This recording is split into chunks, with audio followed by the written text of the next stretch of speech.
Hello friends, welcome back to నా పాఠశాల. మన సోలార్ సిస్టంలో 8 ప్లానెట్స్ ఉన్నాయని మనందరికీ తెలుసు. కానీ ఎందుకు ఈ ప్లానెట్స్ అన్ని ఒకేలా లేవు అనే డౌట్ వచ్చిందా? అలానే ఎందుకు ఫస్ట్ 4 ప్లానెట్స్ కన్నా లాస్ట్ 4 ప్లానెట్స్ పెద్దగా ఉన్నాయని ఆలోచించారా? అయితే రండి, ఈ వీడియోలో ప్లానెట్స్ గురించి డీటెయిల్ గా తెలుసుకుందాం. అలానే మన ప్లానెట్స్ ఎలా ఫామ్ అయ్యాయని కూడా తెలుసుకుందాం. ఇంకెందుకు ఆలస్యం, let's dive into this video.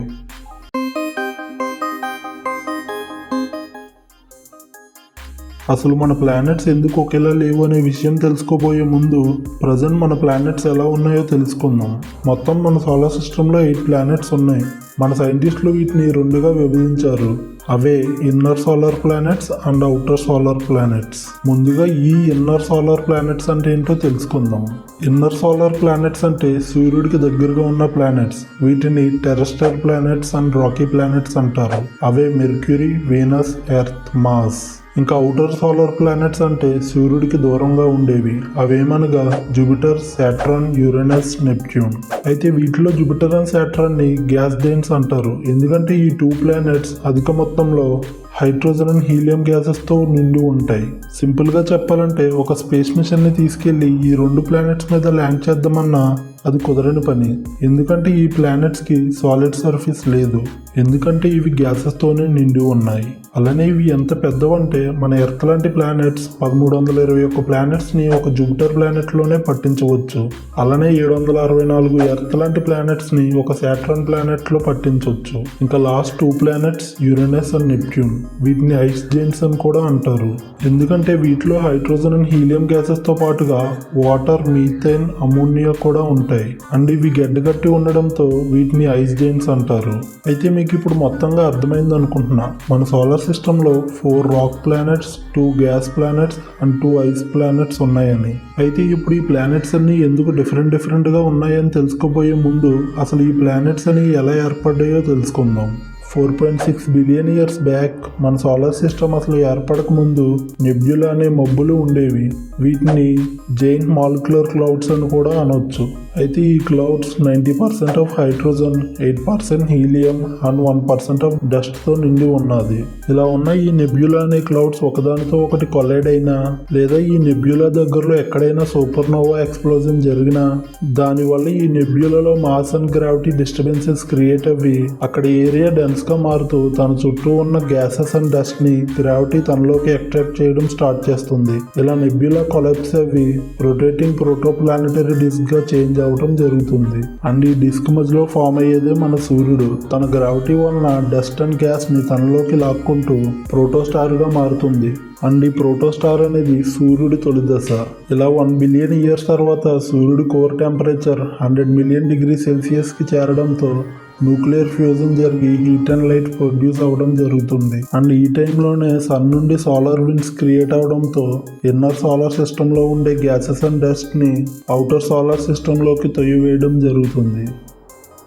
ఇంకా ఇన్నర్ సోలార్ సిస్టంలో మిగిలిన డస్ట్ అంతా కొలైడ్ అవుతూ ప్లానెటెసిమల్స్ గా మారడం జరుగుతుంది. అంటే 1 కిలోమీటర్ నుండి 100 కిలోమీటర్స్ డయామీటర్ ఉన్న రాక్స్ గా కన్వర్ట్ అవడం జరుగుతుంది. ఇంకా ఎక్కువ మొత్తంలో గ్యాస్ అంతా అవుటర్ సోలార్ సిస్టంలోకి వెళ్ళిపోవడంతో ఇన్నర్ సోలార్ సిస్టంలో రాకీ ప్లానెటెసిమల్స్ మాత్రమే కొలైడ్ అవుతూ ప్రోటో ప్లానెట్స్ గా మారాయి. ఇందువల్ల ఇన్నర్ సోలార్ సిస్టంలో ఉన్న 4 planets Mercury, Venus, Earth, Mars rocky planets గా క్రియేట్ అయ్యాయి. ఇంకా గ్యాసెస్ ఎక్కువ మొత్తంలో అవుటర్ సోలార్ సిస్టమ్ లో ఉండడంతో Jupiter and Saturn core gases ని అట్రాక్ట్ చేసి పెద్ద గ్యాస్ జైంట్ ప్లానెట్స్ గా ఫామ్ అవడం జరిగింది. అయితే మీకు ఇక్కడ ఒక డౌట్ రావచ్చు. అవుటర్ సోలార్ సిస్టమ్ లో ఎక్కువ మొత్తంలో గ్యాసెస్ ఉన్నప్పుడు జూపిటర్ అండ్ సాటర్న్ మాత్రమే ఎందుకు గ్యాస్ ప్లానెట్స్ గా మారాయి, ఎందుకు Uranus and Neptune ice planets గా మారాయి అని?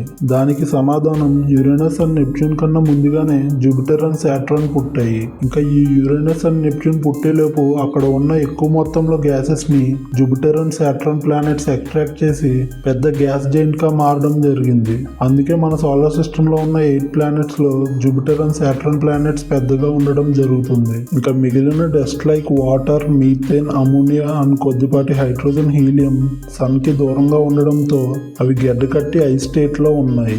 వీటిని Uranus and Neptune course attract చేసి ఐస్ జైంట్ ప్లానెట్స్ గా మారాయి. ఇలా మన సూర్యుడు రిలీజ్ చేసిన సోలార్ విండ్స్ వలన సూర్యుడి దగ్గర దగ్గరలో ఉన్న గ్యాసెస్ అనేవి అవుటర్ సోలార్ సిస్టమ్ లోకి వెళ్ళిపోవడంతో మెర్క్యూరీ, వీనస్, ఎర్త్, మాస్ అనేవి రాక్ ప్లానెట్స్ గా అవ్వడం జరిగింది. ఇంకా యురేనస్ అండ్ నెప్ట్యూన్ కన్నా ముందు జూపిటర్, సాటర్న్ పుట్టడంతో అవుటర్ సోలార్ సిస్టమ్ లో ఉన్న ఎక్కువ మొత్తంలో గ్యాసెస్ ని అబ్జర్వ్ చేసుకుని Jupiter and Saturn gas giant planets గా మారాయి. ఇంకా సన్ కి దూరంగా ఉన్న ప్లేస్ లో టెంపరేచర్ తక్కువగా ఉండడంతో Uranus and Neptune ice planets గా మారాయి. కాకపోతే ఇక్కడ మీకు ఇంకో డౌట్ రావచ్చు, జూపిటర్ అండ్ సాటర్న్ కూడా సన్ కి దూరంగానే ఉన్నాయిగా, అవి గడ్డ కట్టవా అంటే వీటిలో 90% హైడ్రోజనే ఉంటుంది. ఇంకా hydrogen boiling point -250 degree Celsius. ఇంకా అక్కడ ఉన్న టెంపరేచర్ -130 to -170 డిగ్రీ సెల్సియస్ మాత్రమే. సో ఈ టెంపరేచర్ -250 కన్నా ఎక్కువే ఉంది కాబట్టి ఇవి గ్యాస్ జైంట్స్ గానే ఉన్నాయి. ఇంకా ఫైనల్ గా మీకు అర్థమైంది అనుకుంటున్నా